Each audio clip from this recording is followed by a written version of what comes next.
am concerned about some of the other folks that don't seem to be as much interested in being able to convey a message and make a point, and more, seemingly interested in having a confrontation. And my hope is that they don't win the day, and that as a community we support those and hold up those that are just trying to give the message.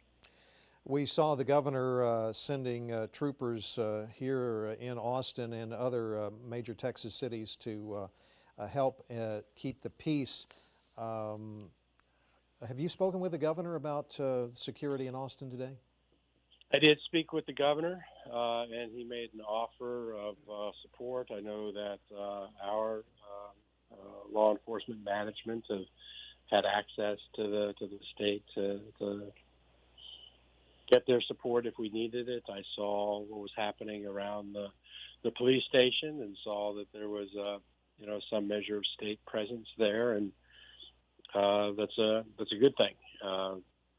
I think it's really important that the folks that are trying to convey the message, that are legitimately standing up at this point and wanting the community to take a moment to recognize that these issues of race and discrimination are reaching ahead all over the country, and our city included.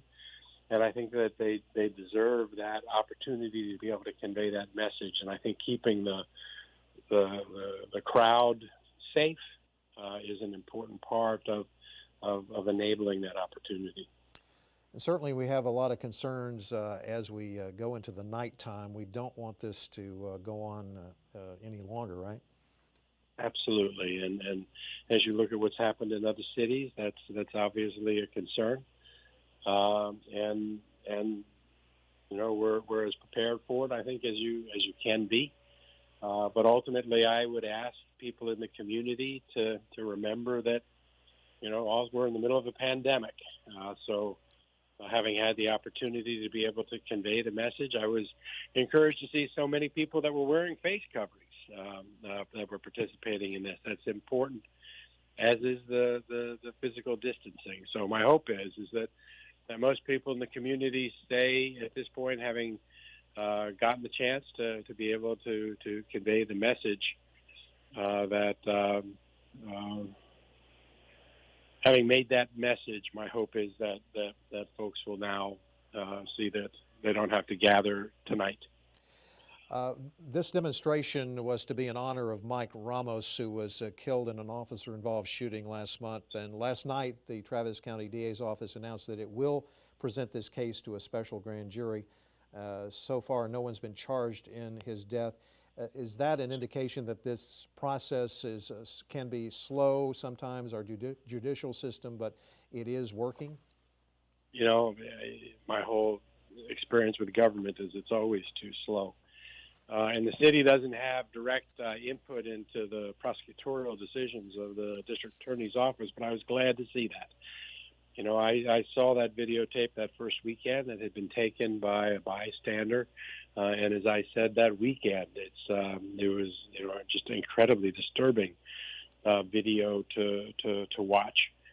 So I think it's real important that peers in the community in a grand jury setting have the opportunity to be able to assess that.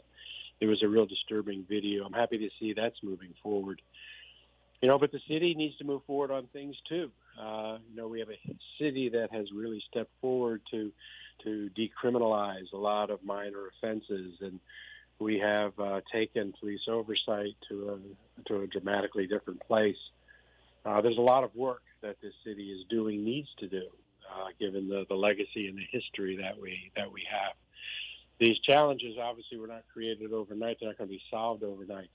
But I think we have a real unique opportunity now to really advance the ball in ways that may not have presented themselves before. And I think that the DA's decision is consistent with that.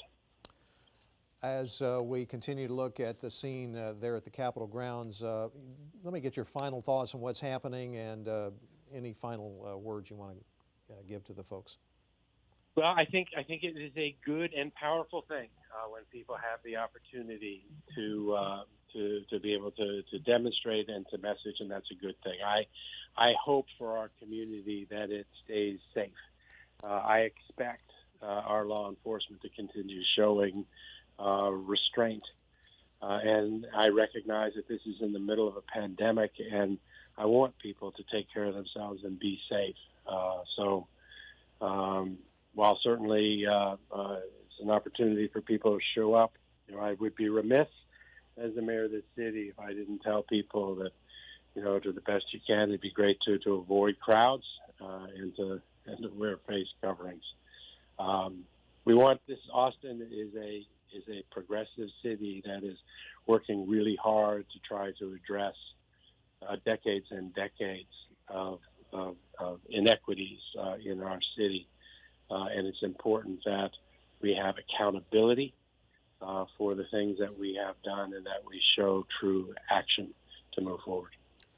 Austin Mayor Steve Adler, thank you so much for your time. We appreciate it, and we'll talk to you soon. Sounds good. Thank you. Thank you.